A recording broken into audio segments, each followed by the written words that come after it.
Hi hello అండి, నేను మీ యామిని.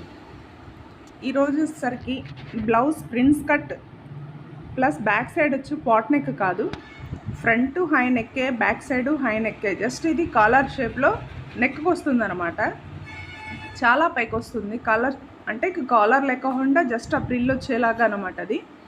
ఇంకా హ్యాండ్స్ వచ్చేసరికి స్లీవ్లెస్, జస్ట్ అంటే ఇప్పుడు 1.5 ఇంచు నెక్కి అలా ఇచ్చాము, అలాగా ఒక 2 ఇంచెస్తోనే హ్యాండ్ ఉందనమాట. బట్ వాళ్ళైతే ఇంకొంచెం హ్యాండ్ పెంచమని అడిగారు, దానికోసం అయితే ప్రిల్ని పెట్టారు. హ్యాండ్ అయితే పెట్టలేదండి, జస్ట్ కాటన్తో లోపలికి క్లాత్ అనేది దానికి పైపింగ్లో వేసాను.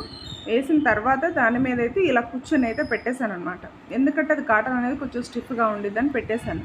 పైన కుచ్చు అనేది ఇలా పడిపోతుంది కదా, పెద్ద కుచ్చు అనేది, అందుకే షోల్డర్ మీద చిన్న నాట్, జస్ట్ ఈ షోల్డర్కి ఈ షోల్డర్ ఒకటి.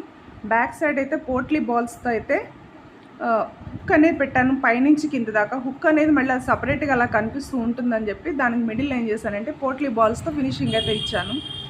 ఇది కూడా వాళ్ళు అడిగింది, ఇది ఒక బ్లౌజ్ అదొక బ్లౌజ్, బ్యాక్ సైడ్ ఇలా పెట్టాక ఫ్రంట్ సైడ్ ఇలా పెట్టాక అని చెప్పేసి వాళ్ళు చెప్తే, వాళ్ళు ఎలా అయితే చెప్పి పిక్ పెడతారో నేను అలాగే ఫినిషింగ్ అయితే ఇస్తున్నానమాట. ఒకసారి ఫినిషింగ్ అలవాటు పడిన వాళ్ళు పక్కకు వెళ్ళడానికి కూడా కొంచెం అక్కడ ఎలా వస్తుందో, మళ్ళీ శారీ పాడవుతుంది. దాంతో వీళ్ళు ఇక్కడ ఉండరనమాట. శ్రావణ మాసంకి అని చెప్పేసి ముందుగానే స్టిచ్చింగ్ చేయించేసి వాళ్ళు కొరియర్లో వాళ్ళ అమ్మాయికి పంపిస్తారనమాట. వాళ్ళ అమ్మగారు అయితే ఇక్కడ ఉంటారు. తను వచ్చినప్పుడు బ్లౌజెస్ డ్రెస్సెస్ అలాగా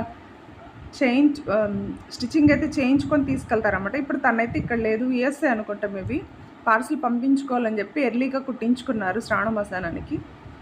ఇదైతే కొరియర్ అయితే వెళ్తుంది అనమాట. అంటే ఇది కొంచెం అర్జెంట్ అనేసరికి కటింగ్ స్టిచ్చింగ్ వీడియో తీయలేకపోయాను, ఇంకా ముందైతే తీస్తాను. ప్లీజ్ సబ్స్క్రైబ్ అయితే చేసుకోండి.